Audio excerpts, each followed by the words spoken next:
My mom is very sick, the little girl said, her small hand clutching the sleeve of a man she had never seen before. The man turned immediately, startled by the urgency in her voice.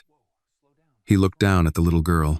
"Hey, slow down," he said gently, lowering himself a little so he could see her face. "Who are you? Why are you standing here alone telling strangers your mom is sick? You should call a doctor." "I'm not a doctor. I did call the doctors," Annie said quickly, trying very hard to keep her voice steady. "I went to the desk and I told them my mom is very sick. She's been in pain and she can't breathe right. But they ignored me. My mom is very tired. She's getting worse, but nobody is coming. Nobody cares." The man's expression shifted, the confusion slowly replaced by something more serious. "What's your name?" "Annie. Annie Johnson. My mom is in room 614. How long has she been here?" "Many days," Annie said. "She was getting better, but now she's sick again. She keeps asking for her medicine, but they said we have to wait. They always say we have to wait." He glanced toward the reception desk again. The nurse behind the counter was typing, not looking at them. Another staff member flipped through a folder without interest. He looked back at Annie. "Is there someone else with you? Any family? Someone who can help you talk to the hospital?" Annie slowly shook her head. "No, sir. It's just me and my mom." He studied her face for a moment, then asked quietly, "You really don't have anyone else who can help you tonight?" Annie hesitated, then reached into her pocket and pulled out a folded hospital bill.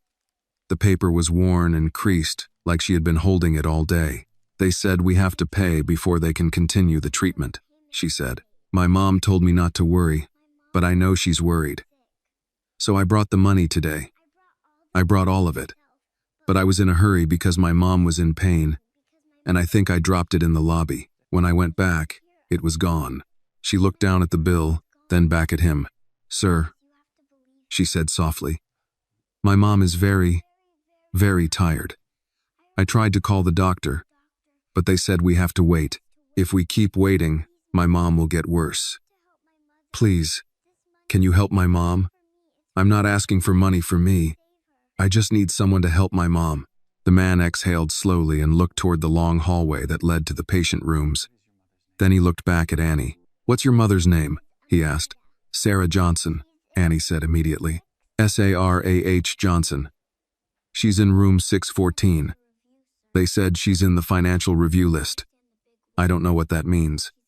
I just know she's very tired." The man nodded once, then gently removed Annie's hand from his sleeve, not to push her away but to move with purpose. He turned and walked straight to the reception desk. His posture had changed completely. He no longer looked like a visitor. He looked like someone used to being answered. "Excuse me," he said to the receptionist, his voice calm but firm. "I need you to check a patient for me. Sarah Johnson. I want to see her file, her treatment status, and why she hasn't received medication tonight." The receptionist barely looked up at first. "Sir, if you're not family, you can't access patient." He placed a black card on the counter and slid it toward her. Everything changed in less than 2 seconds. The receptionist looked down at the card, then back up at him, her eyes widening slightly. The nurse beside her stopped typing. The administrator behind them went very quiet. "I asked a simple question," the man said, his voice still calm. "Sarah Johnson. What floor, what treatment status, and why is there a note about billing review before treatment?" The receptionist quickly turned to the computer. Her fingers moved faster now. "Yes, sir. Sarah Johnson, room 614. She's currently listed under pending insurance authorization and outstanding balance review. There was a note from administration to delay non-emergency medication until billing clearance." "Delay medication?" the man repeated slowly. The receptionist swallowed.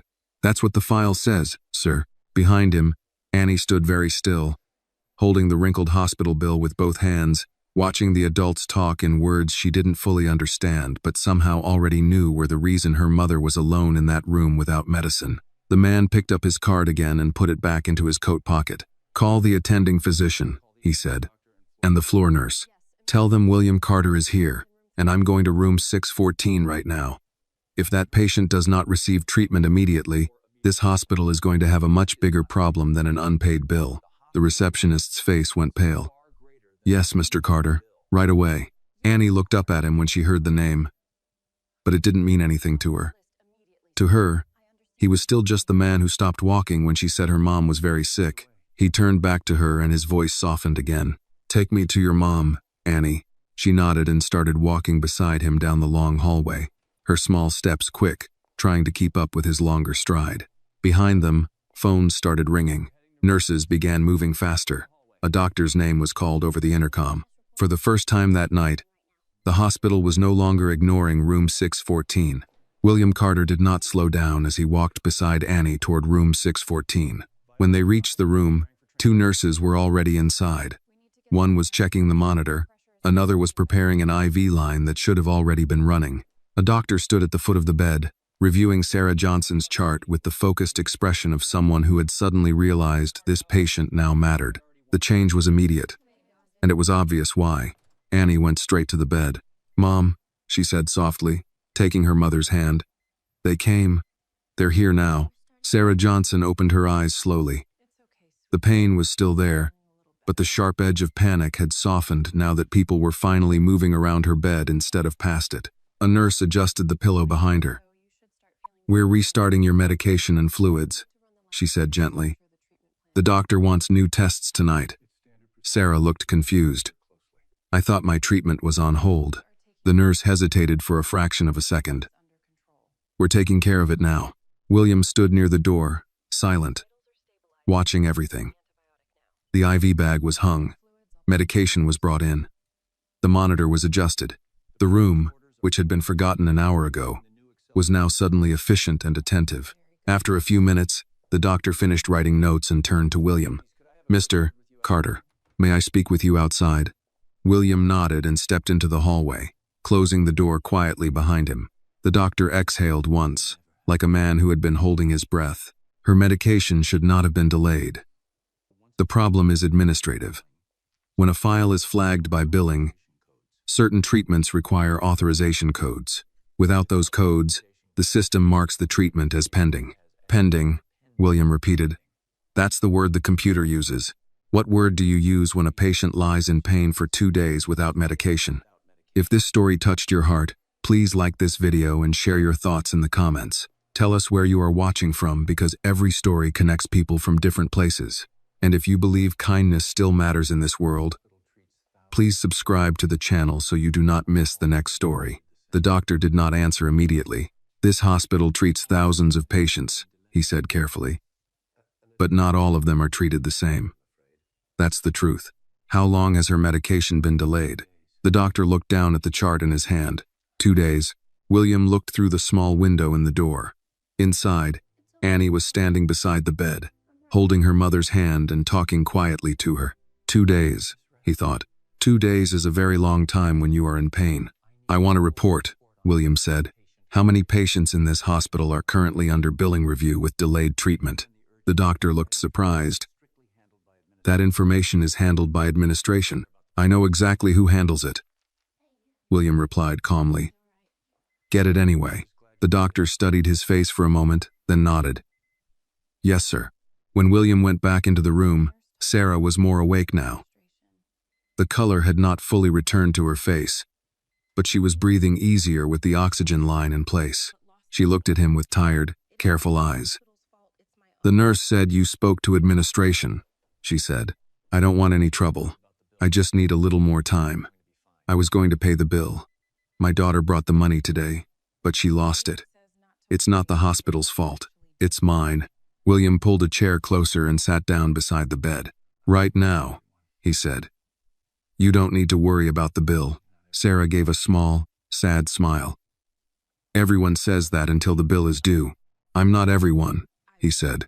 She studied his face, trying to understand what kind of man sits in a hospital room in the middle of the night talking about bills like they were not the most important thing in the world.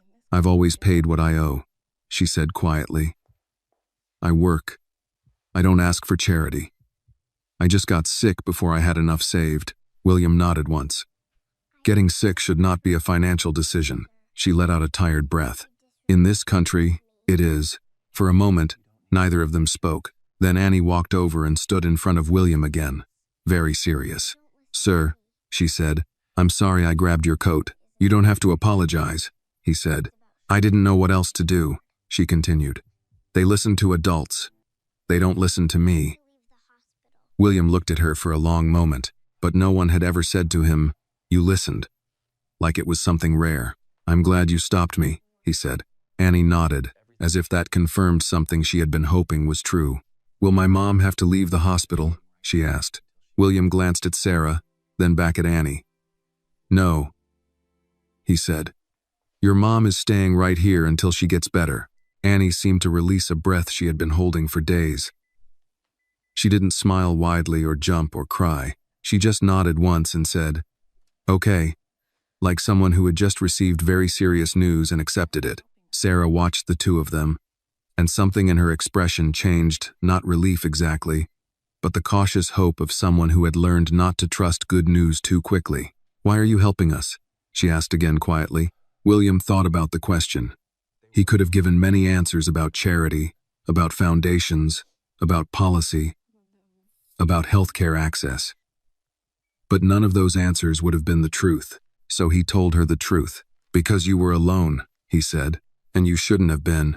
Sarah looked at Annie, who was now carefully folding the hospital bill and putting it back into her pocket like it was still important, even though it had already caused so much trouble. "Thank you," Sarah said softly. William nodded, but he did not say "you're welcome," because as he sat there in that small hospital room, listening to the quiet beeping of the monitor and watching a tired woman and her daughter hold on to each other like they were the only two people in the world, he had the strange, uncomfortable feeling that this was not a simple act of helping someone. William Carter did not sleep much that night. He sat in his apartment overlooking the Boston skyline, a glass of untouched water on the table beside him, his suit jacket folded over the back of a chair. The city lights stretched endlessly beyond the window, glowing in gold and white, the kind of view people worked their entire lives to earn. Normally, this view made him feel powerful, in control, like he was standing above the noise of ordinary problems. Tonight, all he could see was a small hospital room on the 6th floor and a girl standing on a chair, holding her mother's hand so she wouldn't be alone. He loosened his tie and sat down at his desk, opening his laptop. Within minutes, he had access to St. Matthew Hospital's administrative system, ownership structures, investment groups, operating costs, billing policies, insurance partnerships, numbers and policies. Everything looked clean on paper, efficient, profitable, logical, but now he knew what those policies looked like at 2 in the morning in room 614. He found the billing protocol document and read the line twice to make sure he understood it correctly. Non-emergency treatments for accounts flagged under financial review may be temporarily delayed pending authorization. Temporarily delayed. He leaned back in his chair and stared at the screen. Somewhere along the way, medicine had learned how to speak the language of banks. He closed the laptop and rubbed his eyes. For the first time in years, he felt tired in a way that had nothing to do with work. The next morning, he went back to the hospital earlier than he had planned. He did not bring an assistant, a lawyer, or a press contact. He came alone, wearing a simple dark coat instead of a tailored suit. The receptionist recognized him immediately this time and stood up straighter. "Good morning, Mr. Carter." "Good morning," he replied. "How is Sarah Johnson in room 614? "She's stable," the receptionist said quickly. "She received her medication overnight, and the doctor scheduled additional tests this morning." "Good," he said. "I'd also like the report I requested. The list of patients currently under billing review with delayed treatment." The receptionist hesitated. "Administration is preparing that." "I'll wait," William said. He did not sit in the private office they offered him. Instead, he sat in the public waiting area where Annie had been standing the night before. The chairs were hard plastic. The coffee from the vending machine tasted burnt. Across from him, an elderly man was arguing quietly with a clerk about a prescription he could not afford. A young mother rocked a baby while filling out forms she clearly did not understand. A construction worker with a bandaged hand stared at a clipboard like it was written in another language. William watched all of it without saying a word. After about 20 minutes, Annie appeared at the end of the hallway. She spotted him immediately and walked over, a little surprised but not shocked, like she had hoped he would come back but didn't want to assume. "You came back," she said. "I told you I would," he replied. She nodded, accepting that answer. "My mom said thank you," she said. "She said she can breathe better today." "I'm glad," William said. "Did you eat breakfast?" Annie shrugged slightly. "I had crackers." He stood up. "Come on," he said. "Let's get you something better than crackers." A few minutes later, they were sitting in the hospital cafeteria. Annie had a bowl of oatmeal and a carton of milk. William had coffee he didn't really want but needed something to hold while he thought. Annie ate slowly at first, then faster when she realized no one was going to take the food away. "Sir," she said after a few minutes, "are you a very important person?"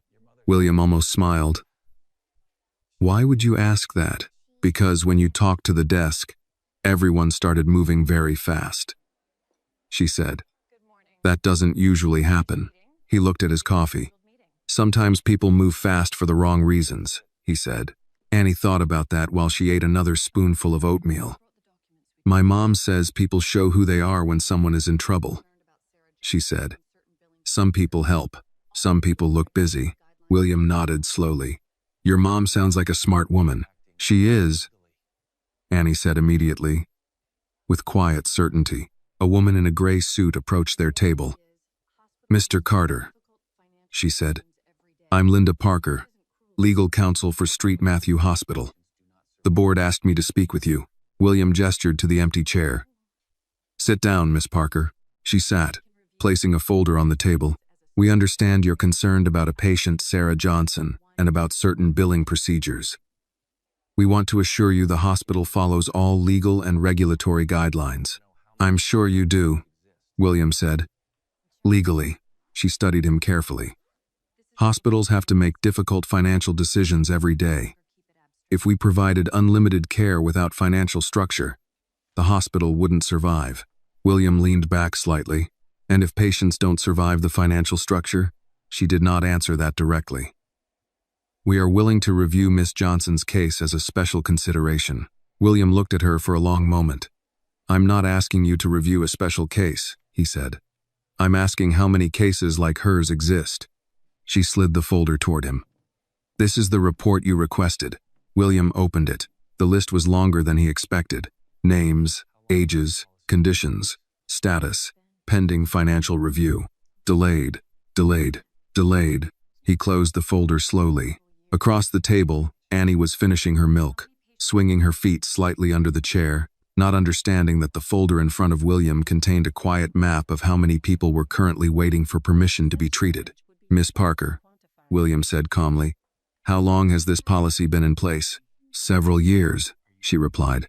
"And in those several years," he said, "how many patients got worse while waiting for billing approval?"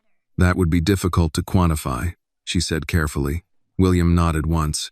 "Of course it would." Annie looked between them. "Are you two talking about hospital stuff?" she asked. "Yes," William said. She nodded. "Hospitals are supposed to make people better," she said simply. "Not make them wait." Linda Parker looked at the girl, then back at William. "Mr. Carter, policies don't change overnight." William closed the folder and placed his hand on top of it. "No," he said quietly. "But sometimes they change because one person finally decides they have to." He stood up, picking up the folder. "Thank you for the report, Miss Parker," he said. "I'll be in touch." As he and Annie walked back toward the elevators, Annie looked up at him and asked, "Are you going to help the other people too?" William looked down at her. He thought about the list of names. He thought about room 614. He thought about the sentence, "temporarily delayed." "I don't know yet," he said honestly. "But I know I can't pretend I didn't see it." Annie nodded, as if that answer was enough for now. When the elevator doors opened, William realized something he had not expected when he walked into the hospital the night before. He had come there as a visitor, but he was beginning to understand that he was leaving as something else entirely. William Carter stood for a long time outside room 614 before he knocked. Through the small glass window, he could see Sarah sitting up slightly in the bed now, a tray in front of her with untouched hospital food. Annie was sitting in the chair beside her, drawing something on the back of an old billing envelope with a pen she must have borrowed from the nurse's station. The scene looked calm, almost ordinary, but William had already learned that hospitals could look peaceful and still be cruel. He knocked softly and stepped inside. Sarah looked up first. "Mr. Carter," she said, a little surprised. "You came back. I told Annie I would," he said. Annie held up the paper she was drawing on. "I'm making a get well card," she said. "Hospitals are nicer when there are colors." William walked closer and looked at the drawing. It was a simple picture. A small room, a bed, a woman lying down, and a little figure standing beside the bed holding her hand. Above them was a large sun in the corner of the page.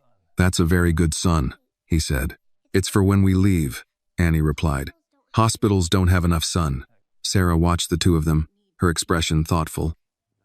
"You don't have to keep coming here," she said quietly.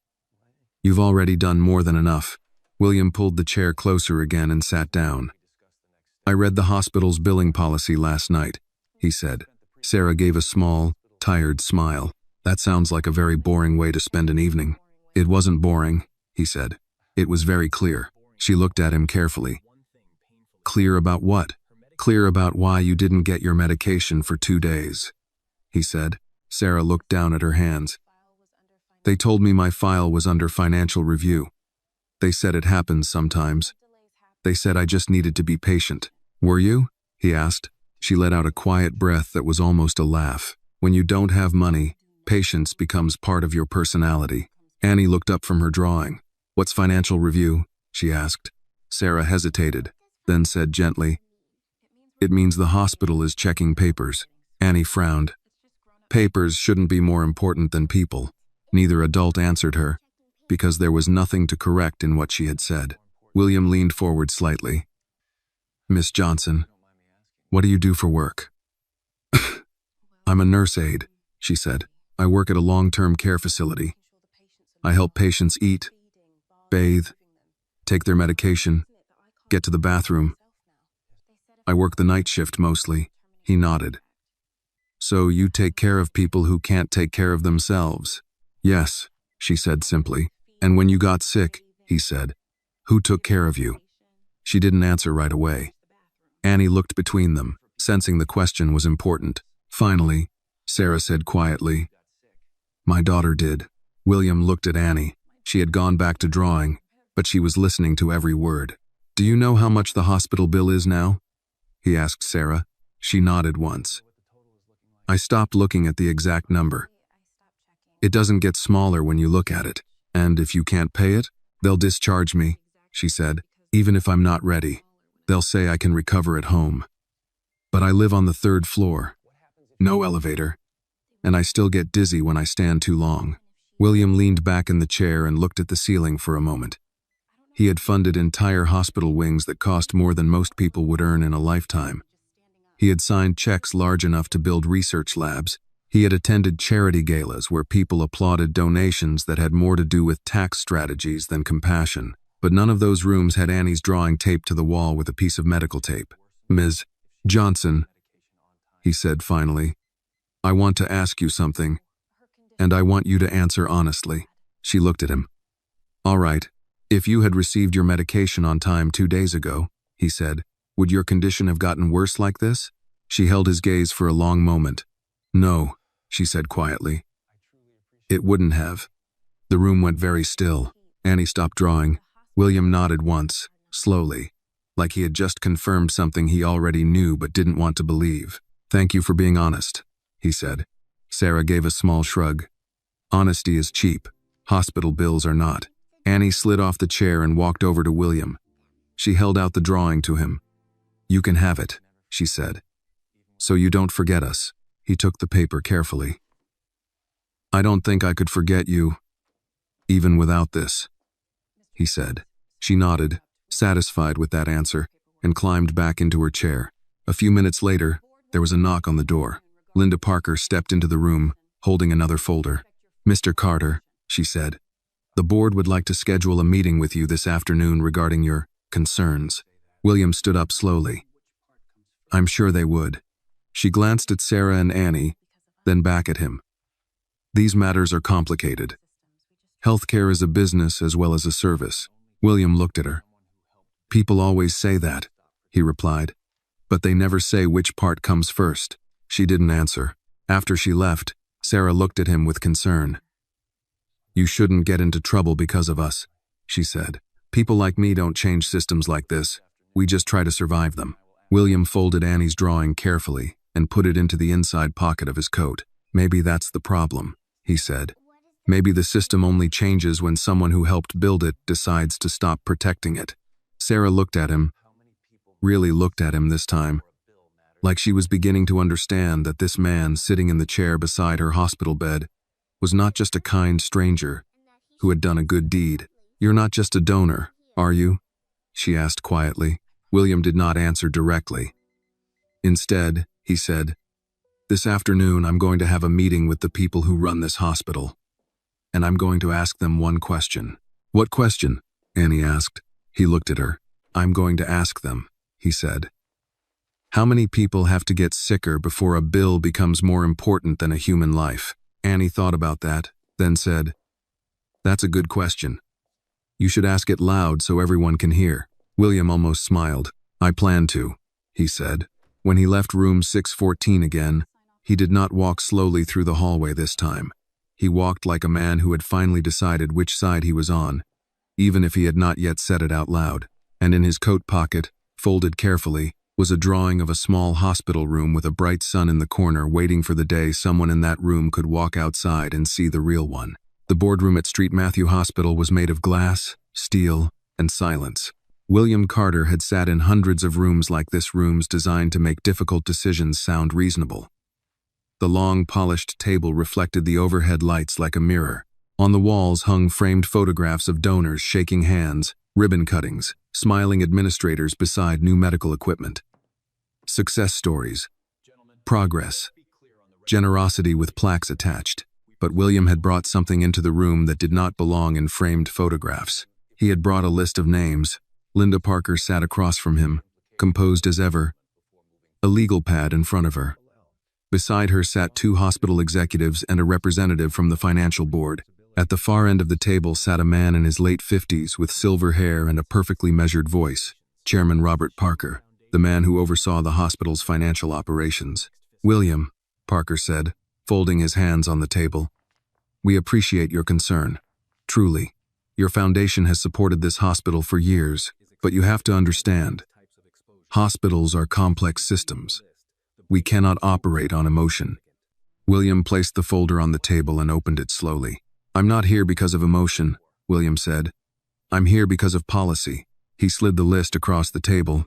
Robert Parker glanced down at it. What is this? This, William said, is a list of patients whose treatment has been delayed due to billing review.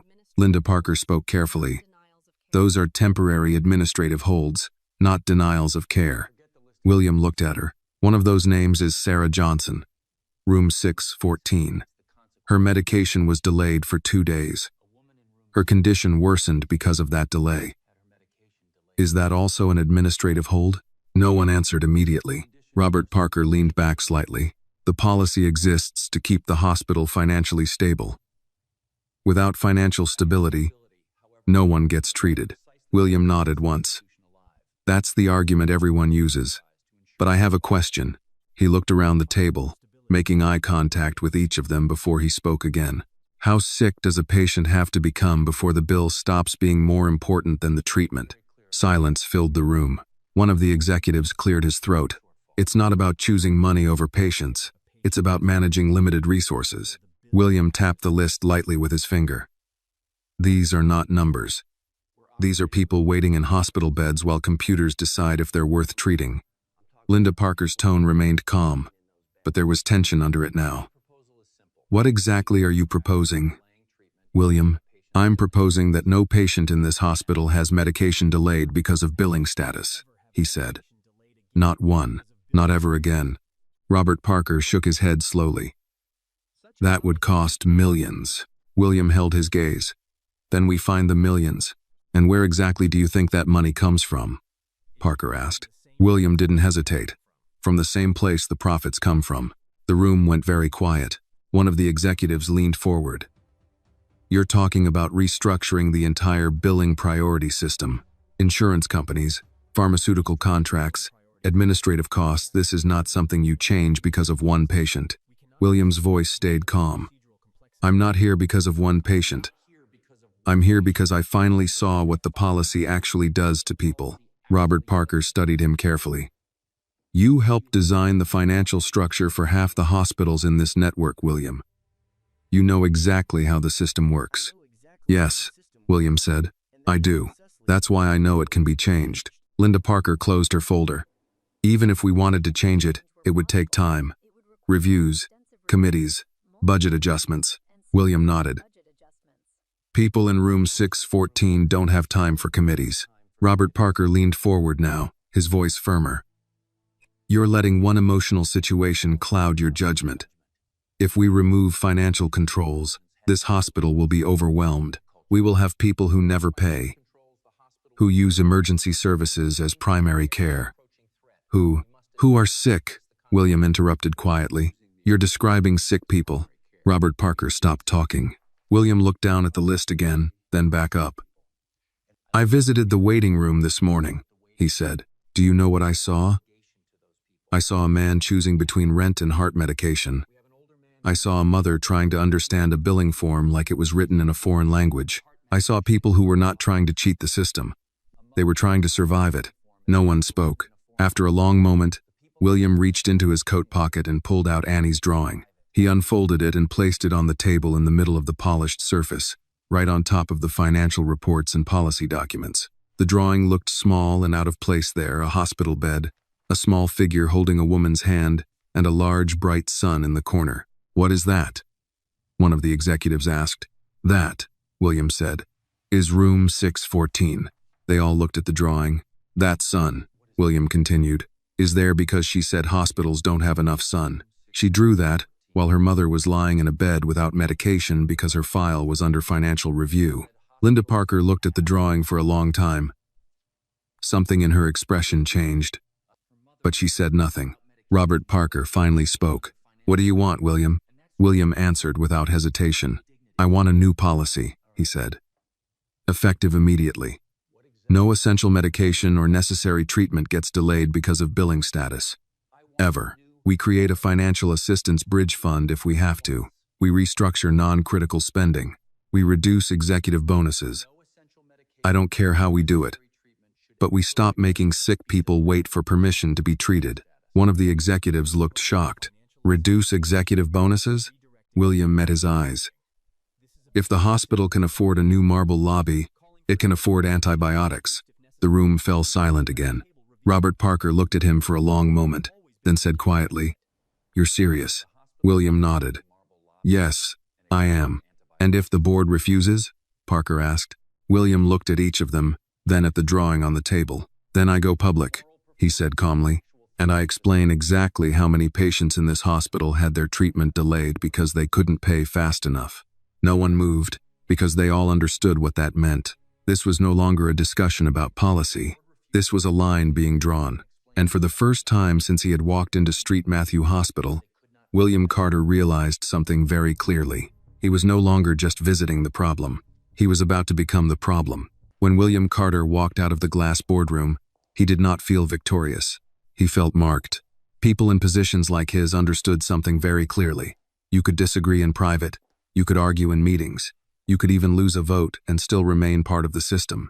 But the moment you threatened to go public, the moment you threatened the structure itself, you stopped being a colleague. You became a liability. Linda Parker caught up with him near the elevator. Her heels clicked sharply against the tile.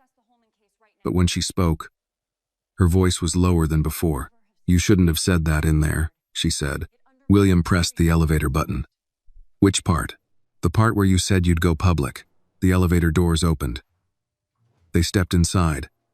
The doors closed, sealing them into a quiet metal box that smelled faintly of cleaning solution and stale air. You think I was bluffing, William said. I think you've just declared war on a system that does not lose gracefully, Linda replied. William watched the floor numbers light up one by one as the elevator descended. How many years have you worked for this hospital? He asked. 10, she said. Then you've seen it, he said. You've seen patients delayed because of billing. She didn't answer immediately. When she finally spoke, her voice had lost some of its legal polish. Yes, she said. I've seen it. And you stayed, William said. She looked at him. So did you, she replied. The elevator doors opened to the lobby. That sentence followed him out into the hallway and stayed with him all the way to room 614. So did you. When he walked into the room, Annie was sitting cross-legged on the chair, reading a small paperback book out loud to her mother. She stopped when she saw him. You came back again, she said. I told you I would, he replied. Sarah looked stronger today, though still pale. You look like you just left a fight, she said. In a way, William answered. Annie closed the book and looked at him carefully. Did you talk to the people in charge? She asked. Yes, he said. Did they listen? She asked. William paused for a moment. They heard me, he said. Listening is a different thing. Annie seemed to understand that better than most adults. He sat down in the chair again. The room was brighter today. Sunlight was coming through the window, landing on the foot of the bed like a quiet promise. Annie noticed it too and smiled slightly. See? She said to her mother. The sun found us. William took Annie's drawing out of his coat pocket and placed it on the tray table. I think this helped, he said. Sarah looked at the drawing, then at him. What did you do? She asked quietly. I asked them how many patients are waiting for treatment because of bills, he said. They gave me a list. And? She asked. And the list is long, he said. Sarah closed her eyes for a moment. I know, she whispered. I've met some of them. Annie looked between them. The man in the waiting room with the coughing? She asked. William nodded slowly. Yes. People like him. Annie was quiet for a moment. Then she said something that made both adults look at her. If people are already sick, she said, why do they have to prove they deserve help? No one answered her, because there was no answer that sounded right out loud. A few minutes later, there was a knock on the door. A nurse stepped in with a clipboard. Miss Johnson, we're scheduling your procedure for tomorrow morning, she said. The doctor wants to run a few more tests this afternoon. Sarah looked surprised. Tomorrow? Yes, the nurse said. It's all been approved. Approved. William noticed the word immediately. Even now, even after everything, the language was still the same. People were not treated because they were sick. They were treated because something had been approved. After the nurse left, Sarah looked at him. This is because of you, she said. This is because you needed treatment, he replied. That's not the same thing in this world, she said quietly. He didn't argue with her, because he knew she was right. Later that afternoon, William walked back through the waiting area again. He saw the same elderly man from the morning, still sitting in the same chair, holding the same prescription paper. He saw a young man arguing with the billing desk. He saw a woman counting money from her purse, then counting it again like the number might change if she tried hard enough. He walked to the billing counter. The clerk looked up. Mr. Carter. William placed the folder of names on the counter. I want to start a bridge fund, he said, immediately, through Carter Foundation. It will cover essential medication and necessary treatments for any patient flagged under financial review until their insurance or payment is resolved. The clerk blinked. I'll have to inform administration. Inform them, William said. Then inform the pharmacy. No essential medication gets delayed because of billing status. If there's a financial gap, the foundation covers it. The clerk nodded quickly and picked up the phone. As William turned to leave, he heard a voice behind him. Why would you do that? It was the elderly man with the prescription. He was looking at William like he was trying to understand something that didn't make sense. William looked at the paper in the man's hand. How much is your medication? He asked. The man hesitated, then said, $240. Insurance covers part of it. I'm short this month. William nodded once, took the prescription gently from his hand, and walked back to the counter. He handed it to the clerk. Put this under the bridge fund, he said. The clerk nodded. Yes, sir. When William handed the prescription back to the man looked at him for a long moment. I worked 42 years, the man said quietly. I never thought I'd have to choose between medicine and groceries. William didn't know what to say to that, so he told him the truth. You shouldn't have to, he said. That evening, when he went back to room 614 again, Annie was sitting by the window, watching the sun go down between the buildings. Did you help the other people? She asked without turning around. William stood beside her and looked out at the city. I started to, he said. She nodded. My mom says when you start something good, you have to finish it, or it doesn't count. William looked at the reflection of the hospital room in the glass, the bed, the chair. Annie's drawing taped to the wall now. I think this is going to take a long time to finish, he said. Annie finally looked up at him. That's okay, she said. I think you're the kind of person who comes back. William Carter looked out at the city lights turning on one by one as the sky went dark. For the first time in many years, he realized he was no longer measuring his life in quarters, profits, and expansion plans. He was measuring it in something much quieter, in how many people didn't have to wait anymore. The first time William Carter saw his name on the evening news, he was sitting in a plastic chair beside Sarah Johnson's hospital bed, holding a paper cup of coffee that had long gone cold. The television mounted in the corner of the room was muted, but the captions rolled clearly across the bottom of the screen. Carter Foundation announces emergency bridge fund for patients under billing review. Annie was the one who noticed first. She pointed at the screen. That's your name, she said. Carter. That's the same name the lady at the desk said. William looked up at the screen, then reached for the remote and lowered the volume even more, as if quieter sound could somehow make the situation smaller. It's just a foundation, he said. Annie tilted her head. Are you rich? She asked. Not in an excited way, just in a curious, practical way. William thought about the question. In his world, people asked that question in numbers. Net worth, market value, assets, equity. Annie asked it like it was a personality trait. I have more money than I need, he said. She considered that. Then why do you still look worried all the time? Sarah let out a small laugh from the bed, the first real laugh since he had met her.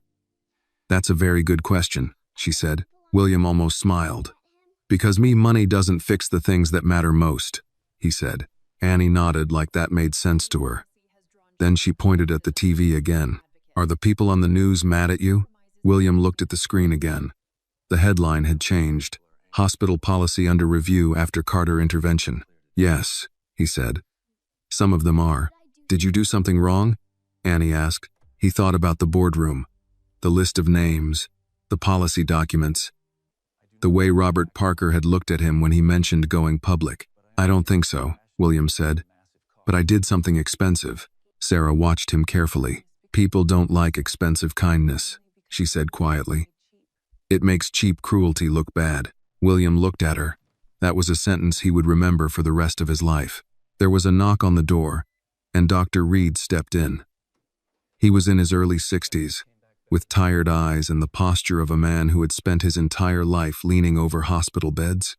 Miss Johnson, he said, smiling gently, your test results came back. We're going to proceed with the procedure in the morning. It should help significantly with the pain and breathing issues. Sarah nodded. Thank you, doctor. Dr. Reed then looked at William. Mr. Carter, may I speak with you for a moment? They stepped into the hallway. I've been a doctor for 35 years, Dr. Reed said. I've worked in private hospitals, public hospitals, military hospitals, and I'm going to tell you something most administrators will never say out loud. William waited.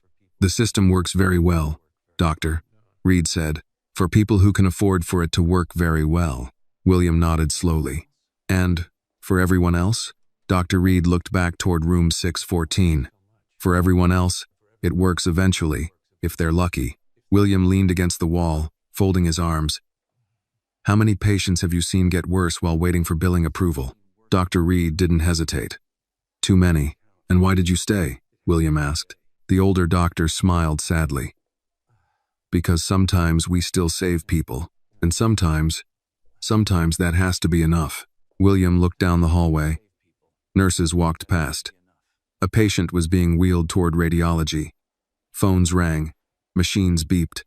The hospital was alive, busy, efficient, and still, people were waiting. I started the bridge fund today, William said. It will cover essential medication and necessary procedures for patients under financial review. Dr. Reed studied him. That's a big move. It's a temporary solution, William said, but temporary is better than nothing. Yes, Dr. Reed said, it is. They stood in silence for a moment. Mr. Carter, the doctor said finally, you should know something. The board is not just concerned about money. They're concerned about precedent. If you prove that the hospital can treat patients without immediate payment, then the question becomes, why didn't we do this before? William nodded. I know. And once people start asking that question, Dr. Reed continued, a lot of very powerful people start to look very bad. William looked back through the window into room 614. Annie was showing her mother the news on the muted television, pointing at the screen, explaining something with serious hand gestures. I'm not doing this to make people look bad, William said. I know, Dr. Reed replied. You're doing it to make something right. But those two things often happen at the same time. That evening, when William returned again, Annie was sitting on the bed beside her mother, braiding a small section of Sarah's hair very carefully. My mom says she might be able to go home in a few days after the procedure, Annie said, but she still can't work for a while. Sarah looked embarrassed again. I don't know how I'm going to pay all of this back, she said. William shook his head slightly. The bridge fund will cover the hospital gap, he said. You can focus on getting better. Sarah looked at him. Why are you really doing this? She asked. Not the polite answer, the real one. William thought about that for a long time before answering. When I was young, he said slowly, my mother got sick. We didn't have much money then. I remember sitting in a hospital waiting room while my father argued with someone behind a glass window about a bill. I remember realizing, even as a kid, that the conversation was not about whether my mother was sick. It was about whether we could afford for her to be sick. Sarah listened without interrupting. She got treatment, William continued. We were lucky, but I never forgot that feeling. Somewhere along the way, I built companies, made money, funded hospitals, and I told myself I was helping people. And maybe I was, but I never went back to the waiting room to see what it felt like on the other side of the glass. Annie tied off the small braid and looked at him. Now you did, she said. Yes, William said quietly. Now I did. She nodded like that completed the story. You know what I think? Annie said. What? He asked. I think some people are rich with money, she said. And some people are rich with time. And some people are rich because they help other people when they don't have to. William looked at her, then at Sarah, then at the small braid Annie had made in her mother's hair.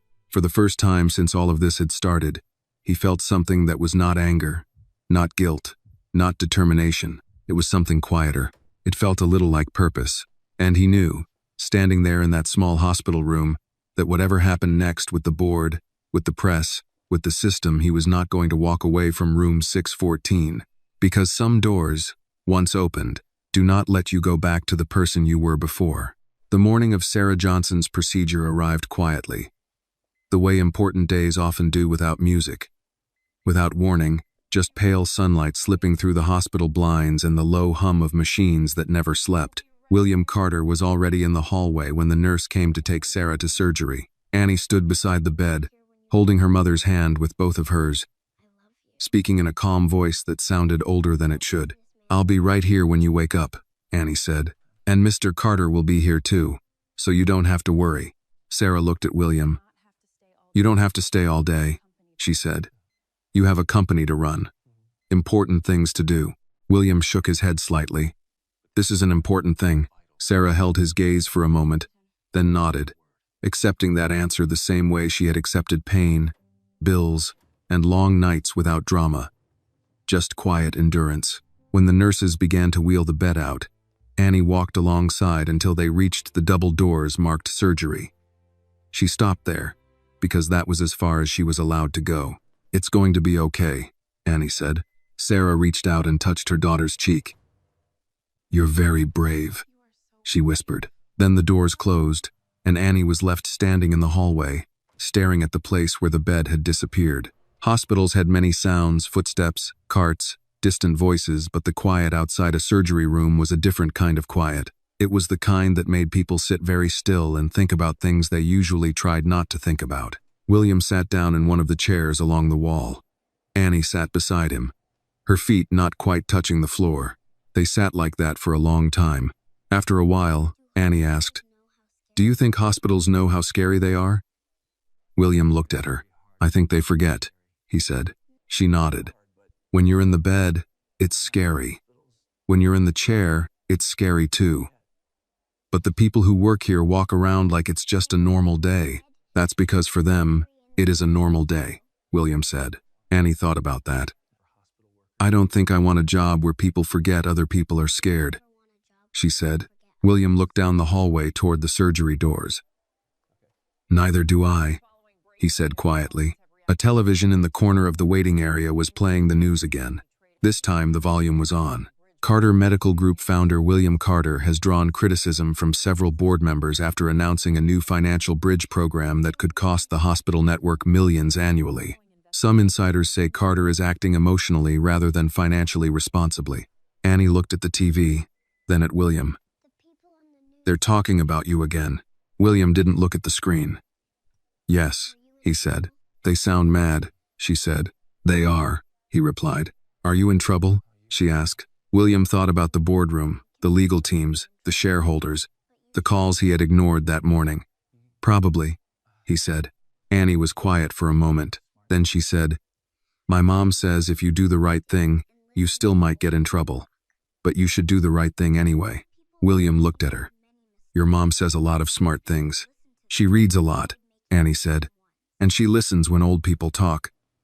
She says old people already made all the mistakes, so you should listen to them, so you don't make the same ones." William almost smiled. "That's very good advice." Hours passed slowly. Nurses came and went. Families whispered. Coffee cups piled up in the trash. Every time the surgery doors opened, Annie looked up quickly, then looked down again when it wasn't her mother. Finally, after what felt like the longest morning in the world, Dr. Reed walked through the double doors and looked around the waiting area until he saw them. Annie stood up immediately. Dr. Reed smiled gently. "The procedure went well," he said. "Your mom is in recovery now.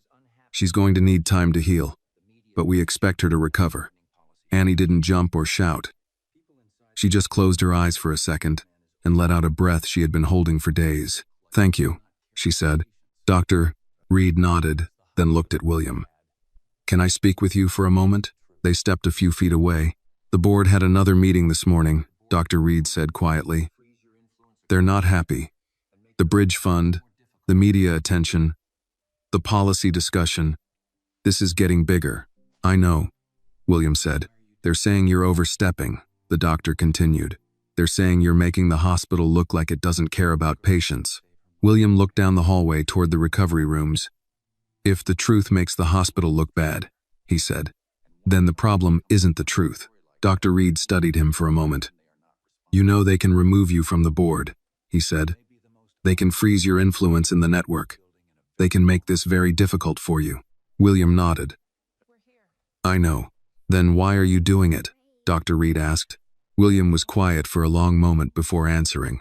"Because a girl had to save her mother by asking a stranger for help," he said. "And I was the stranger. And once you become part of a story like that, you don't get to pretend you're not responsible anymore." Dr. Reed nodded slowly. "That may be the most honest answer I've heard in this building in a very long time." When William and Annie were finally allowed into the recovery room later that afternoon, Sarah was still weak and half asleep, but when she saw them, she smiled. "You stayed," she whispered. Annie took her hand carefully. "We said we would," she replied. Sarah looked at William. "You're going to lose a lot of money because of this, aren't you?" she asked quietly. William pulled the chair closer again and sat down like he always did. "Money comes back," he said. "Time doesn't. Health doesn't. People don't." Sarah watched him for a long moment. "You're not just helping us anymore, are you?" she asked.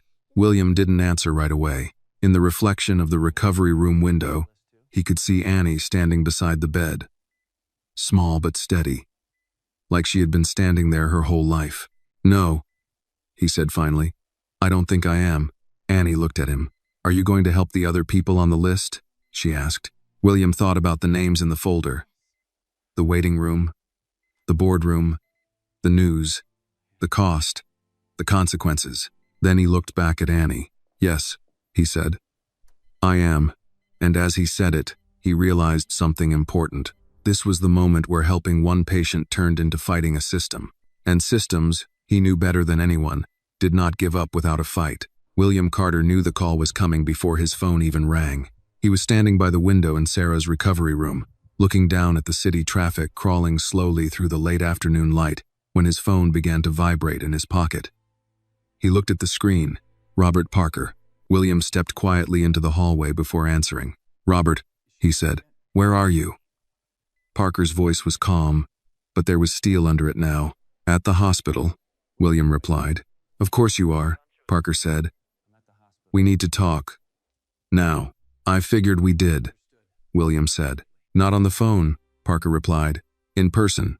Come to the office. William glanced back through the small glass window into Sarah's room. Annie was sitting beside the bed, talking softly while Sarah rested.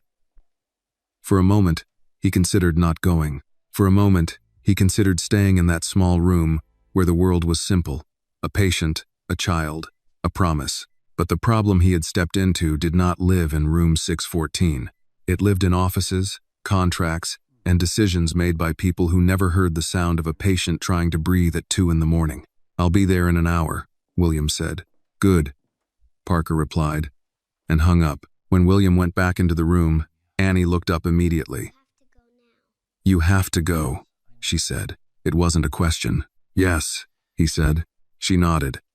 Important people again? Yes, he said. Sarah opened her eyes slightly.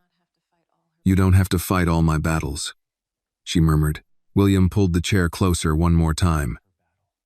This isn't just your battle, he said. She studied his face, like she was trying to understand how a stranger had walked into her life and somehow ended up in a war on her behalf. Be careful, she said quietly. Systems don't like people who make them look at themselves. William nodded once. I know. Annie slid off the chair and walked over to him. She handed him the drawing again, the one with the sun. You should keep this with you, she said. In case the important people make you forget why you're doing this. William took the paper and folded it carefully, placing it back into his coat pocket. I don't think I could forget, he said. You might, Annie said simply. Grown-ups forget things when other grown-ups start talking about money. He looked at her for a long moment, then nodded. Then I'll keep this with me, he said. The Carter Medical Group headquarters was only 15 minutes away, but it felt like a different world from the hospital. The building was glass and steel, the lobby quiet and polished, the air smelling faintly of expensive coffee and new carpet. People in suits walked quickly, carrying tablets and talking about projections, partnerships, and quarterly reports. This was William's world, or at least, it had been. When he walked into the boardroom, Robert Parker was already there, along with 3 other board members and Linda Parker. No one smiled. Robert gestured to the chair at the end of the table. Sit down, William. William sat. Robert folded his hands on the table. You went to the press. I announced a bridge fund, William said. The press found it interesting. You made the hospital look like it was denying care to patients, one of the board members said sharply. William looked at him. Was it not? That's not the point, the man snapped. William leaned back slightly. It seems like exactly the point. Robert Parker's voice cut through the room. You're creating a narrative that the hospital values money over patients. William didn't raise his voice. I didn't create that narrative, he said. I walked into it. Linda Parker spoke more calmly. The board is concerned that your actions are financially reckless and legally dangerous. If you continue down this path, it could affect investor confidence, insurance negotiations, pharmaceutical contracts. Say it plainly, William said. You're worried this will cost money. Yes, Robert Parker said bluntly. We are. William nodded slowly. Good, he said. The room went quiet. Good? Robert repeated. Yes, William said. Because for the first time, we're finally talking about the real problem. Everything in this system is designed to protect money.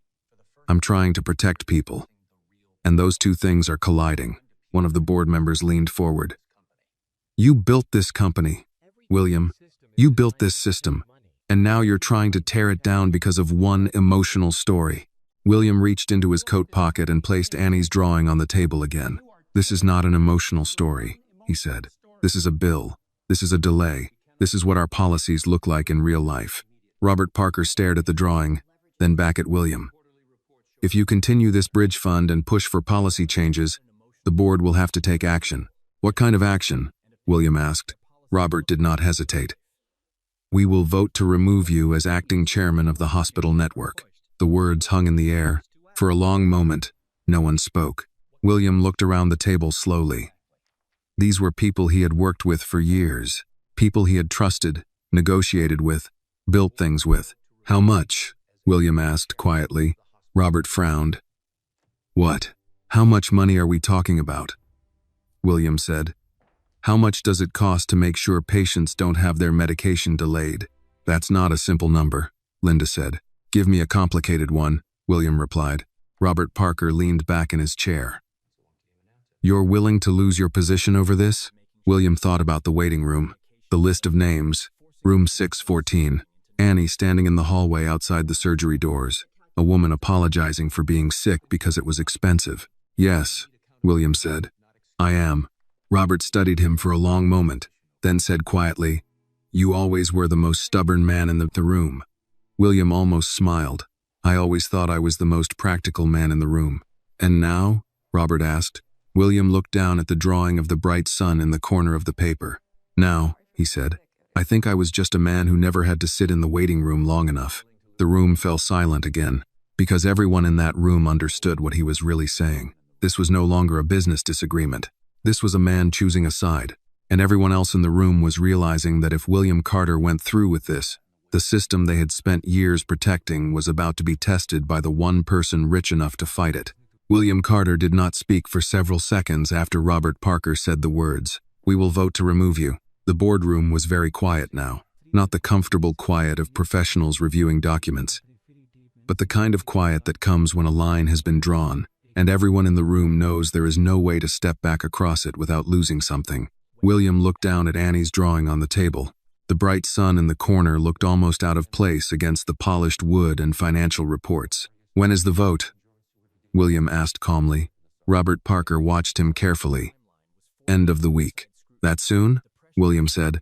You forced the timeline, Robert replied. The press is already asking questions. Investors are calling. Insurance partners want to know if we're changing reimbursement structures. You didn't just start a charity program. William, you challenged the financial model. William nodded slowly. Good. It needed to be challenged. One of the board members leaned forward. Do you understand what happens if you lose this vote? You lose your position, your authority in the network, your ability to push any policy changes at all. You'll be out. William met his eyes. If I do nothing, I'm already out. I just get to keep the title. No one spoke after that, because everyone in that room understood exactly what he meant. Robert Parker finally said, You built this company with me. We turned it into one of the largest medical networks in the country. Do you really want to burn your own house down? William thought about that question carefully before answering. I'm not trying to burn the house down, he said. I'm trying to fix the part of the house that's on fire while everyone else is arguing about the cost of water. No one had an answer for that either. When William left the building, the late afternoon sun was reflecting off the glass towers, turning the whole city gold. People were walking home from work, talking on phones, carrying groceries, living ordinary lives where the biggest problem might be traffic or a late bill. He stood on the sidewalk for a moment and realized something strange. For the first time in his adult life, he did not know what his life was going to look like in a week. And oddly, that felt more honest than anything had felt in years. He went back to the hospital that evening. Room 614 looked different now. Sarah was sitting up more easily, and Annie had taped 3 more drawings to the wall. One of a tree, one of a house, and one of what looked like 3 stick figures holding hands under a very large sun. You're back, Annie said when he walked in. I said I would be, he replied. Sarah looked at his face for a long moment. You had the meeting, she said. Yes, and it didn't go well, she said. No, William said. It didn't. Annie watched both of them carefully. "Are you in trouble again?" she asked. William pulled the chair closer and sat down. "Yes," he said. "I am." "What kind of trouble?" she asked. "The kind where I might lose my job," he said. Annie frowned. "Because you helped people?"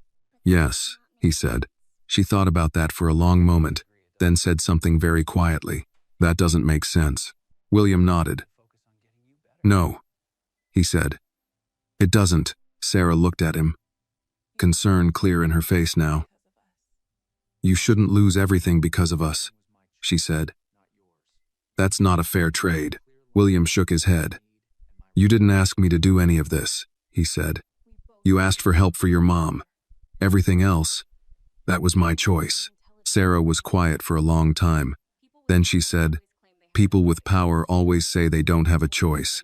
They say the system, the board, the investors, the rules. They say their hands are tied. But the truth is, they do have a choice. It's just that the right choice costs more." William looked at her and realized she understood this world far better than most executives he knew. "They're voting at the end of the week," he said. "They're going to try to remove me." Annie absorbed that information in silence. "Will that make you poor?" she asked. William almost laughed, but there was no humor in it. "No," he said. "It will just make me less powerful." She nodded slowly. "My mom says power is when you can help someone, and nobody can stop you." William looked at her. "Your mom is a very wise woman." Sarah smiled faintly. "I learned from patience. When you take care of people long enough, they tell you the truth about the world." Annie slid off the chair and walked over to the wall where her drawings were taped. She pulled one down and handed it to William. In this drawing, there were many small stick figures in beds, and one big stick figure standing in the middle of the room. Above them, instead of one sun, she had drawn many small suns. "What's this?" William asked. "That's the hospital," Annie said. "Those are all the people waiting. And that's you." "Why are there so many suns?" he asked. "Because one sun is not enough for that many people," she said. William looked at the drawing for a long time. One sun is not enough for that many people. He folded the paper carefully and put it into his coat pocket with the first drawing. "I don't know if I can fix everything," he said quietly. Annie nodded. "You don't have to fix everything," she said. "You just have to not walk away." Sarah looked at him, her eyes steady now, stronger than when he had first met her. "She's right," she said. "Most people don't lose faith because the world is broken. They lose faith because people who could help decide not to." William sat there in the small hospital room, looking at the drawings on the wall, listening to the steady beep of the monitor, and he realized that this room had become the only place in his life where the truth was simple. People were sick, people needed help, and someone had to decide whether to help them or not. Everything else, titles, boards, money, reputation, was just noise around that decision. "End of the week," he said quietly, almost to himself. Annie tilted her head. "What happens at the end of the week?" William looked at her. "At the end of the week," he said, "we find out how expensive doing the right thing really is." Annie thought about that, then nodded like she understood something most adults didn't. "Then we'll be here," she said, "so you don't have to be alone when it happens." The vote was scheduled for Friday morning. William Carter knew because the email arrived at 5:12 a.m., long before the city woke up. Long before the hospital hallways filled with carts and voices and the smell of burnt coffee. The subject line was short and polite, the way powerful decisions often were. Board review and leadership vote. 9 a.m. 10. He read it once, then closed the phone and sat in silence for a while. His apartment was quiet. The city outside still gray with early morning light. For years, his days had started with market reports, expansion plans, acquisition meetings, numbers that went up, numbers that went down, numbers that decided whether a year was called success or failure. Now everything seemed to be decided by a different number. Votes. He arrived at the hospital before 7. Not because he had to, but because there was only one place he wanted to be before the vote. Room 614. Sarah was sitting in the chair by the window when he walked in, wrapped in a light hospital blanket. Annie was helping her slowly braid her hair again, very carefully. like it was important to get every small part right. "You're walking more," William said. Sarah smiled a little. "They say I can go home in a few days if I keep improving." "That's good," he said. Annie looked at him immediately. "Today is the important day," she said. He nodded. "Yes, it is. Are you scared?" she asked. William thought about the question. He thought about the boardroom, the headlines, the contracts, the reputation he had spent 20 years building. "Yes," he said. "A little." Annie nodded, like that was the correct answer. "It's okay," she said. "Brave people are scared. They just do the right thing anyway." Sarah looked at her daughter and then at William. "She's been giving speeches all morning," she said softly. William pulled the chair closer and sat down. For a few minutes, none of them spoke. Morning light filled the room, soft and quiet. On the wall were Annie's drawings, the sun, the hospital room, the small figures holding hands. "I need to tell you something," William said finally. Sarah watched his face and understood immediately. "They're going to remove you," she said. "They're going to vote," he replied. "And yes, they probably will." Annie frowned. "Because you helped people?" "Yes," he said. She shook her head slowly. "That still doesn't make sense." "No," he said. "It doesn't." Sarah was quiet for a long moment. "I've been thinking," she said. "All these years I thought the system was just the system. Like the weather. Something you survive, not something you change. But you walked in here and started changing things in a week. Do you know what that means?" William looked at her. "What?" "It means the system isn't the weather," she said. "It's people. And people can choose." William sat very still after she said that. People can choose. At 8:30, his phone buzzed again. A reminder. Board meeting in 30 minutes. He stood up slowly. Annie slid off the chair and walked over to him. She held out her hand, and when he took it, she pressed something small into his palm. It was a coin. A quarter, worn and a little scratched. "What's this?" he asked. "It's from my savings," she said.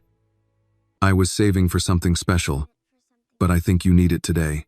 William closed his fingers around the coin. "Why would I need a quarter?" he asked gently. She looked up at him very seriously.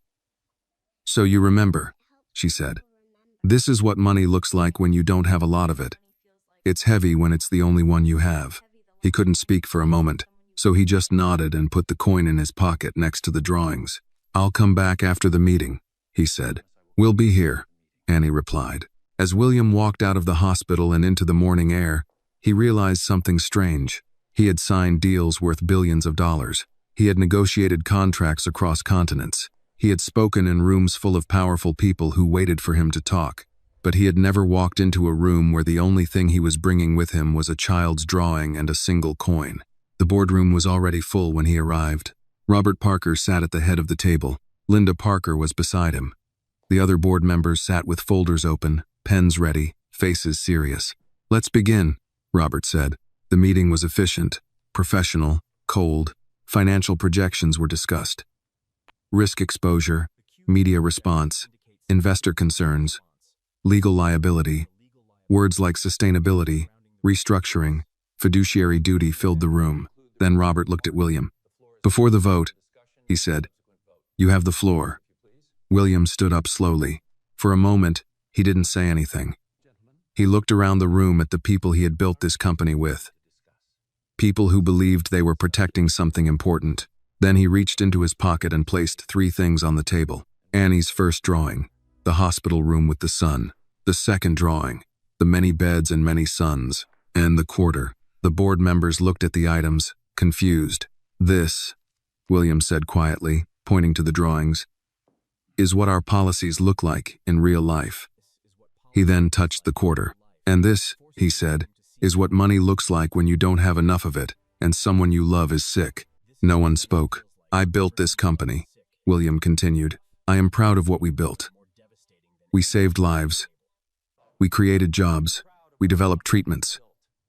But somewhere along the way, we built a system that is financially efficient and morally dangerous.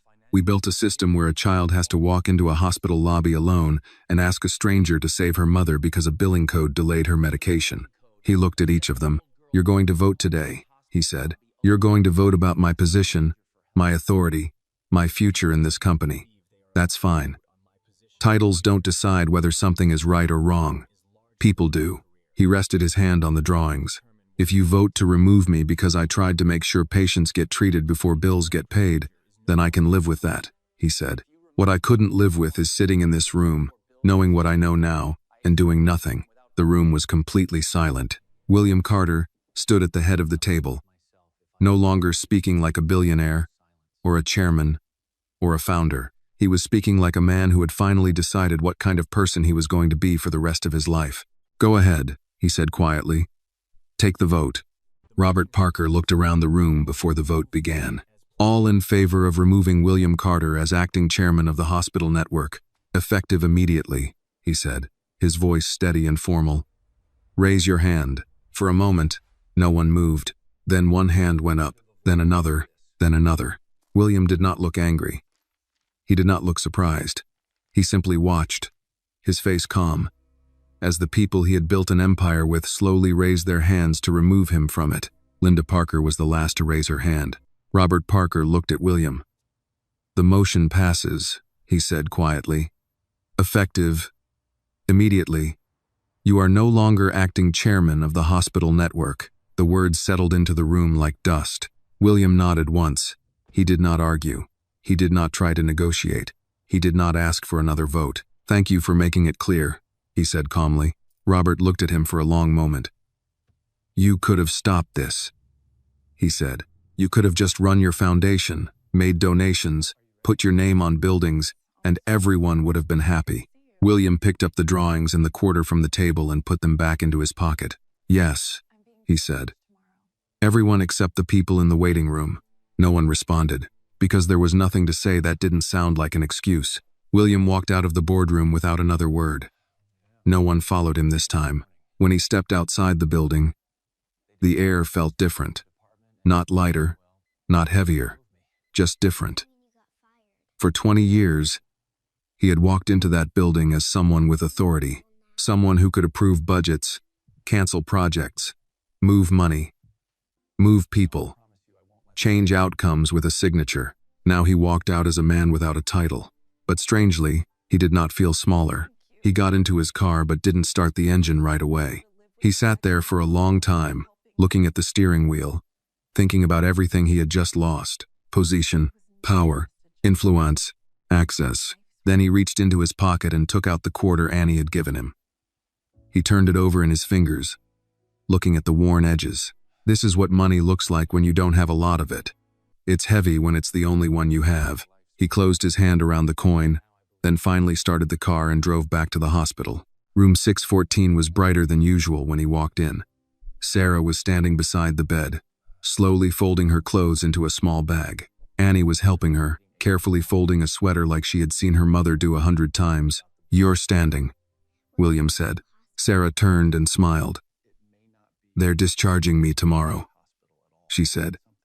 "Dr. Reed says I can recover at home now." Annie looked at William's face immediately. "What happened?" she asked. He walked into the room and sat down in the chair like he always did. "They voted this morning," he said. "And?" Sarah asked quietly.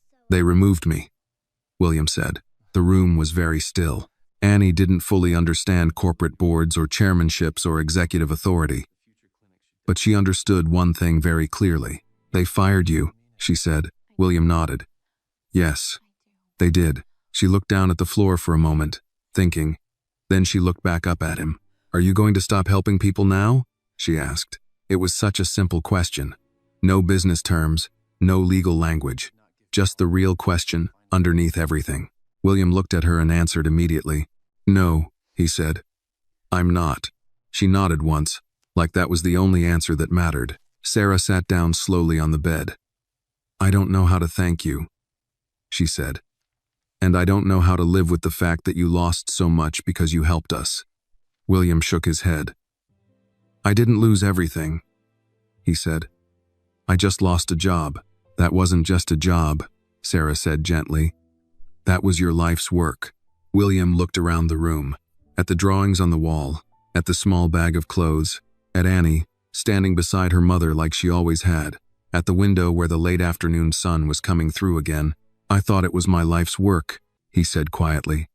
But I think maybe this is… Annie walked over and sat in the chair across from him. What are you going to do now? She asked. William thought about the question. He thought about the list of names, the waiting room, the bridge fund, the boardroom, the vote. I'm going to build something, he said slowly. Something where no one has to wait because of a bill. Something small at first, but real. A new hospital? Annie asked. Maybe not a big hospital, he said. Maybe a clinic, maybe a place where people can come and get help, and we figure out the money later. Annie's face lit up slightly. You can put a big sun on the wall, she said. William smiled. Yes, he said.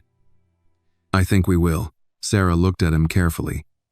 You're serious, she said. Yes, he replied. I am. She shook her head slightly, not in disbelief, but in amazement. Most people spend their whole lives trying to become powerful, she said. You just gave power away. William thought about that for a moment. I don't think I gave it away, he said. I think I finally used it. That evening, as the sun set outside the hospital window, Annie taped one last drawing to the wall above the bed. This one was different. It was a small building with a big sun over it. In front of the building were many small figures, and one taller figure standing by the door. Above the building she had written, in careful, uneven letters, a place where people don't have to wait.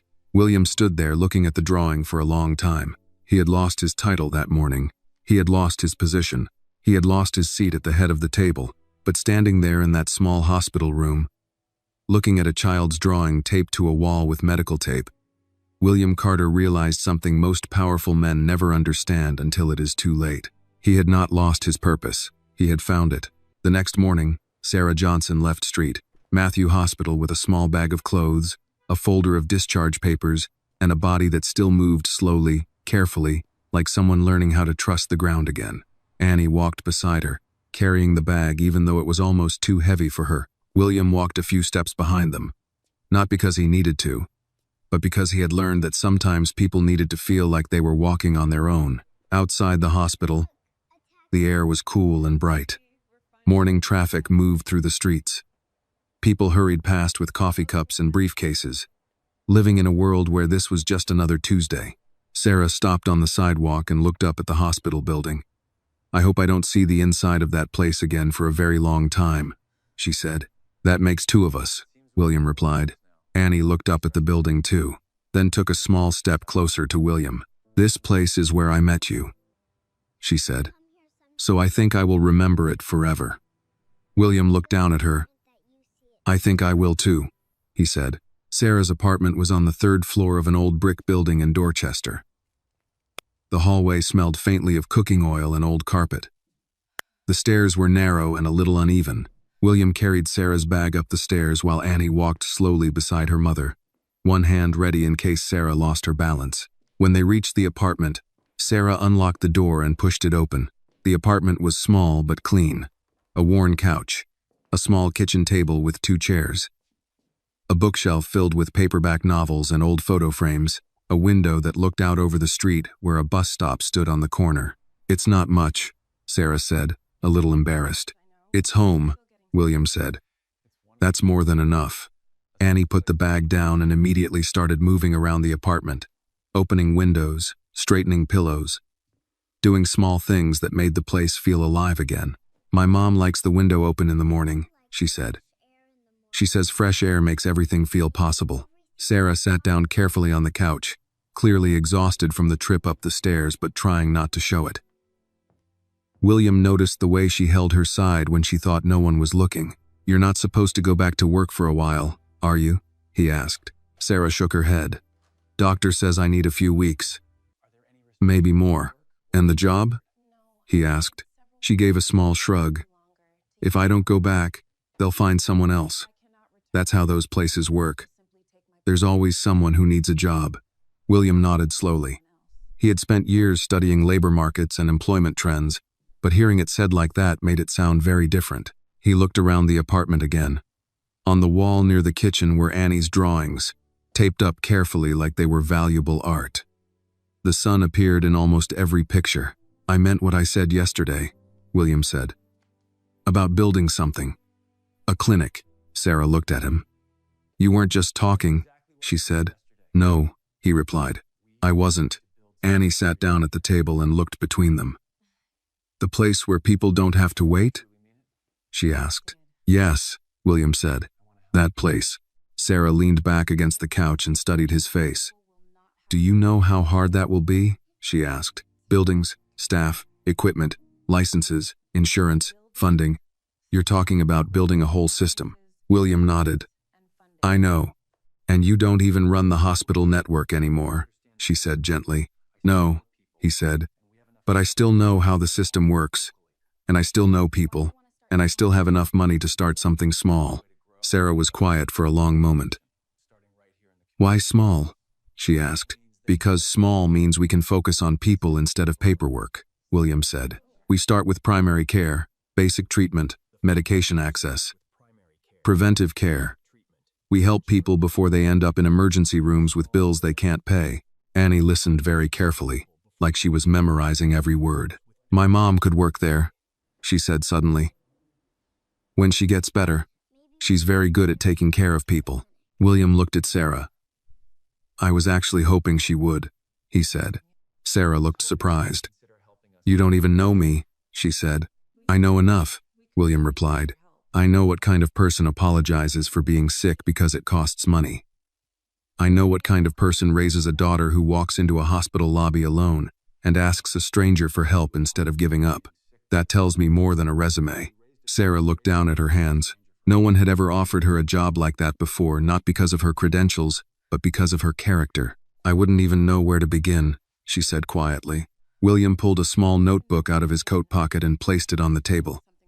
It was already filled with notes, numbers, names, locations, cost estimates, sketches of floor plans. "I already began," he said. Annie leaned over the table and looked at the pages. "You draw worse than me," she said seriously. William laughed softly. "That's true," he said. "That's why I'm going to need help with the drawings." Sarah flipped through the notebook slowly. "You've really thought about this," she said. "Yes," he said. "Because if I didn't build it, I knew I would spend the rest of my life thinking about room 614 and wondering how many other rooms like it existed." The apartment was quiet for a moment. Outside, a bus stopped on the corner and people got on and off, heading to jobs, to errands, to ordinary days. "What would you call it?" Annie asked. "The clinic," William said. "Yes," he thought for a moment. Then he looked at the drawings on the wall, the sun, the hospital room, the small figures holding hands. "I don't know yet," he said. "But I think it should be something that reminds people they matter. Something that sounds like hope." Annie nodded. "You should put a big sun on the sign," she said, "so people know it's a place where they don't have to be scared." William looked around the small apartment, the worn couch, the tiny kitchen, the drawings on the wall. Sarah sitting there tired but alive. Annie already planning the sign for a clinic that did not exist yet. For the first time since the board vote, he allowed himself to imagine it clearly. A small building, a waiting room where no one was turned away, a pharmacy where medication was given because it was needed, not because it was approved. A place where the first question was, "What's wrong?" not, "How will you pay?" "It won't be easy," he said quietly. Sarah nodded. "Nothing that matters ever is." Annie looked at both of them and smiled slightly. "That's okay," she said. "We're not in a hurry anymore." The clinic did not open quickly. It opened slowly, the way honest things usually do. There were permits, inspections, paperwork, city meetings, budget revisions, contractor delays, equipment orders, and 1,000 small problems that did not care about good intentions. William spent his days in worn buildings instead of glass towers, talking to city inspectors instead of investors, negotiating prices for second-hand medical equipment instead of negotiating mergers. But for the first time in his life, every problem he solved felt like it belonged to something real. 3 months after Sarah left the hospital, she could walk up the stairs to her apartment without stopping to rest. 4 months later, she started helping William part-time, First with phone calls, then with paperwork, then with planning patient intake procedures. "You don't build a clinic with money," she told him one afternoon as they sat at a folding table in the middle of a building that still smelled like fresh paint. "You build it with people who care enough to stay when it gets hard." Dr. Reed agreed to work 2 days a week after retiring from the hospital. A young nurse named Kelly joined them. A pharmacist agreed to supply medication at cost. A retired accountant volunteered to help manage billing for patients who could pay something and quietly erase balances for those who could not. They did not call it charity. They called it care. Annie visited the building almost every afternoon after school. She had claimed a small corner of the waiting room as her office, where she drew pictures and talked to everyone who came in like she was the manager. One afternoon, William walked in carrying a small wooden sign. "What's that?" Annie asked, jumping down from her chair. William set the sign on the counter and turned it around so she could see the front. The sign read, "Heart and Hope Clinic." Under the name was a small, painted sun. Annie's eyes widened. "You put the sun," she said. "I told you I would," William replied. Sarah ran her hand over the carved letters slowly. "Heart and Hope," she said. "That's exactly what this place is." They opened the clinic on a Monday morning with no ribbon cutting, no reporters, and no speeches. The first patient was an older man with high blood pressure, who had been cutting his pills in half to make them last longer. The second was a young mother with a sick child and no insurance. The third was a construction worker with a back injury who had been avoiding the hospital because he still owed money from the last time. By noon, the waiting room was full. William stood near the front desk, watching Sarah help a patient fill out a form. Watching Dr. Reed walk slowly from one room to another. Watching Annie hand a cup of water to an elderly woman like it was the most important job in the building. "This is going to work," Annie said, standing beside him. He looked down at her. "You sound very sure." She nodded. "Because people look different when they walk in here," she said. "They're still scared, but not the same kind of scared." "What kind of scared?" he asked. "The kind of scared where you think no one will help you," she said. "That scared is not here." William looked around the room again. For years, he had measured success in numbers, quarterly returns, expansion, growth, stock value, market share. Now he found himself measuring success in quieter ways. In how long people waited before someone spoke to them. In whether patients looked confused when they saw a bill. In how many times he heard the words "thank you" in a single day. One evening, about 6 months after the clinic opened, William stayed late to finish paperwork. The waiting room was empty now. Chairs pushed in. Lights dimmed. On the wall behind the front desk were Annie's drawings. Framed now instead of taped, room 614. The many beds and many suns. The small building with the big sun over it. He was locking the front door when Annie's voice came from behind him. "You're still here," she said. He turned around. "So are you." She walked into the waiting room and looked around proudly. "I like it at night," she said. "It feels like the building is resting." William nodded. "It worked hard today." Annie walked over to the wall and looked at her drawings. "Do you remember the hospital?" she asked. "Yes," he said. "I remember." She turned and looked at him. "Are you sad you're not a boss of the big company anymore?" William thought about the boardroom, the vote, the glass building with his name on it. Then he looked around the small clinic, the chairs, the desk, the hallway where Sarah was finishing paperwork, the exam rooms where people had been treated all day without anyone asking for a credit card first. "No," he said. "I'm not sad." "Why not?" she asked. He walked over and stood beside her, looking at the drawings on the wall. "Because before, I was in charge of a lot of money," he said. "Now, I'm in charge of a place where people don't have to be afraid." Annie nodded like that was a good trade. "You know what I think?" she said. "What?" he asked. "I think you're the richest man I know," she said. William smiled a little. "I'm definitely not the richest man in Boston." She shook her head. "Not rich with money," she said. "Rich with people." William looked around the clinic one more time. At the drawings, at the chairs, at the quiet hallway, at the small wooden sign that read Heart and Hope Clinic with a painted sun. He thought about the day his card could open any door in any hospital in the city. He thought about the day a little girl had stopped him in a lobby and said, "My mom is very sick." He thought about a boardroom, a vote, a quarter in his pocket, and a promise he had made in room 614. I had a lot of money before, he said quietly, but I didn't have this. Annie slipped her hand into his. Now you do, she said.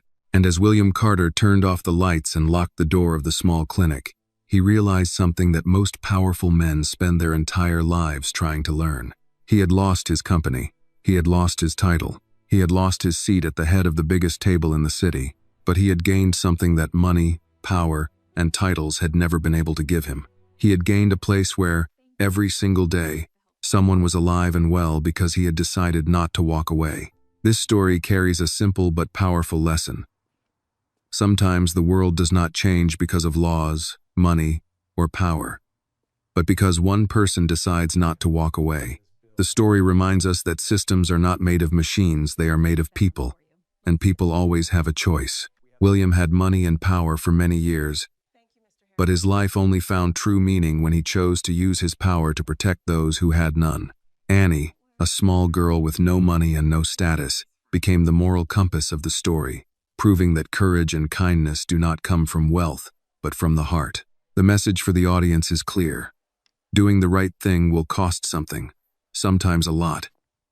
But a life measured only by money is a poor life. In the end, the richest person is not the one who has the most, but the one who helps the most when it matters. This video is a work of fiction created with the assistance of artificial intelligence. All characters, events, and situations are not real and do not represent any actual people or true stories. The content is intended for storytelling and emotional illustration only.